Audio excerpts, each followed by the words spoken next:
It was multiculturalism that resulted in the rape and abuse of white children, white girls. Manchester City Council were redacting documents about victims before they would pass them on to the police.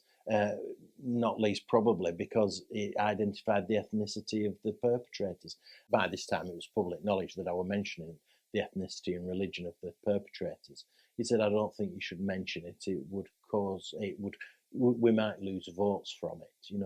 So people speaking out about these issues within Labour have all of a sudden found themselves in a difficult situation, and that's exactly where I found myself. My name's Simon Danczuk. I was the Labour MP for Rochdale from 2010 to 2017, and I was cancelled by the Labour Party for speaking out on the Pakistani rape gangs. We have a very middle-class Labour Party run from North London, this North London Labour elite, left-leaning Labour elite, who can't stick up for poor white working class victims. I'm not surprised by it, I have to say. But if the reverse was the situation, if you had groups of white working class men going around raping Muslim girls, then the likes of Starmer and others would be shouting it from the rooftops. There'd be more inquiries than you can shake a stick at. But when the reverse is the case, they take the view that celebrating multiculturalism is more important than defending poor white working class girls. I mean, you couldn't make this stuff up, but it shows you really how far the Labour Party has gone from being a party of working class people to one that really is there to represent middle class public sector lecturers, solicitors, and the likes. It's moved a million miles away from its roots. It's the reason I'm not in the Labour Party today. And I said that I did think race and ethnicity were a factor in why these Pakistani men were abusing these poor white working class girls. Quite simply because they were very derogatory towards the girls, because they weren't Muslim girls. They felt that they were, in the words of Jack Straw, who'd been the MP for Blackburn, easy meat. And that's how they treated these girls. So it was a factor. And I began to say that publicly in the media. And I'll never forget, actually, there was some disquiet in the local Labour Party in Rochdale. Not a lot, but some. And I remember one Pakistani party member wrote to the Rochdale Observer newspaper saying, just remember who's elected you to Parliament, and if you carry on with this sort of line, then you might not get re-elected. Needless to say, I ignored, media attacks like that. But it got more, I would say, sinister soon after, when I was preparing for Prime Minister's questions. I was on the order paper to ask a question, and Tony Lloyd, who was chair of he's the MP for Manchester Central. He was the chair of the Parliamentary Labour Party, which is like the union convener for Labour MPs. So it's a significant position. And he sidled up to me just before Prime Minister's questions. And he said, "I'm going to raise the issue of the Rochdale grooming scandal, Simon. I thought I should let you know because it's on your patch." I said, "All right." And he said, "By the way," I don't think you should mention by this time it was public knowledge that I were mentioning the ethnicity and religion of the perpetrators. He said, "I don't think you should mention it. We might lose votes from it, And I was quite astonished. I'd only been an MP for 2 years. This guy had been an MP for many years. He was in a significant position.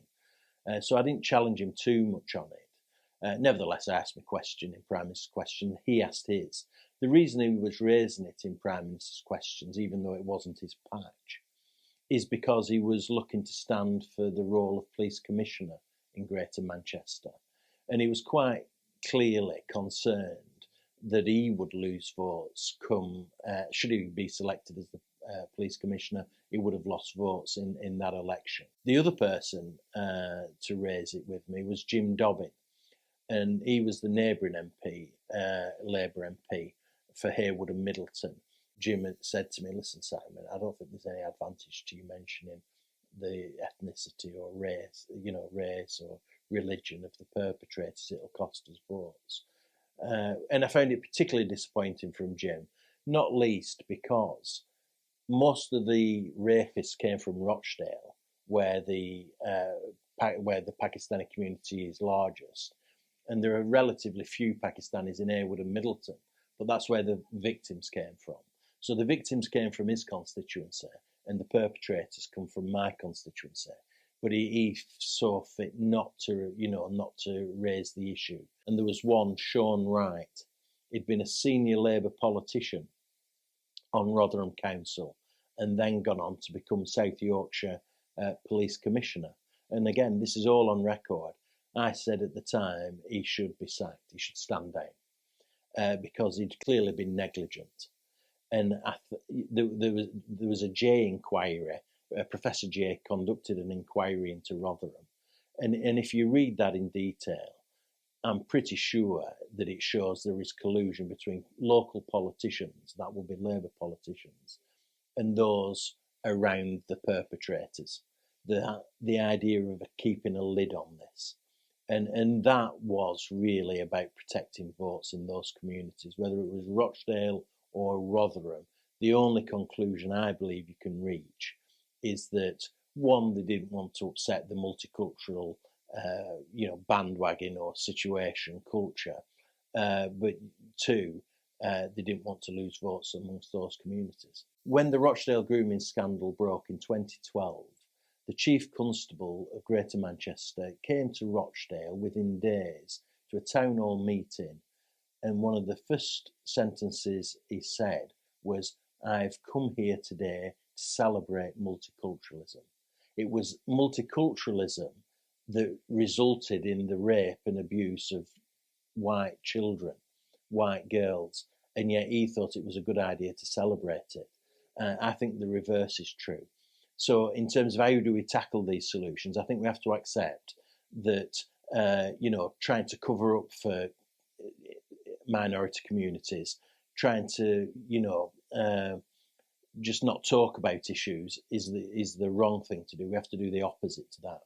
We have to shine light on these issues and be really explicit about it. We have to collect data on it. The police were deliberately avoiding collecting data on it. We've seen recently that Manchester City Council were redacting documents about victims before they would pass them on to the police. Not least probably because it identified the ethnicity of the perpetrators. I mean, it's just madness, because these are factors that have played such a key role in why the crimes were being committed. The Pakistani community, the Kashmiri community in these towns is very close-knit. There's very much a clan culture.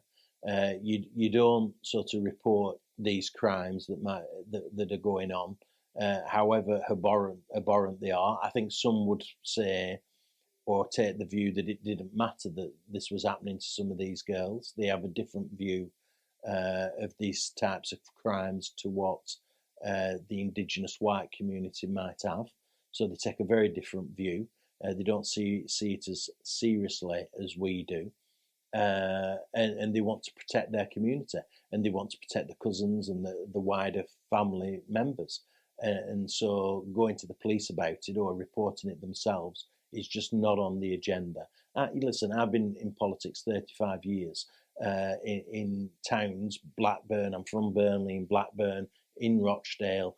I know how these things work, and what I'm saying now is how it is. I mean, it's just how it is.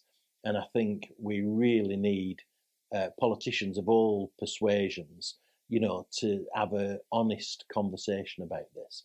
And up till now, we just haven't had politicians doing that. The real reason I'm not in Parliament is because I think one of the crucial reasons is because I spoke out on this.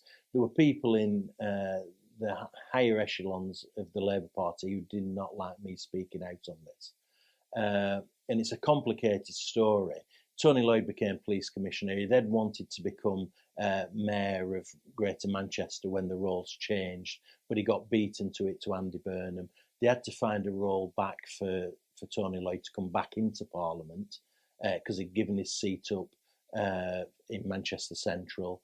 And lo and behold, we can do two things. We can shut Danczuk down in Rochdale and get rid of him, and we can put Tony Lloyd into Rochdale, and he will take a very different view as to what Danczuk's taken.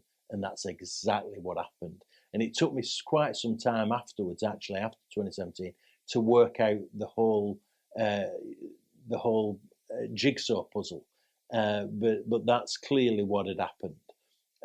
It benefited the party to get rid of me, who kept speaking out on this issue, and it helped Tony Lloyd, who was very passive, to say the least, on this issue.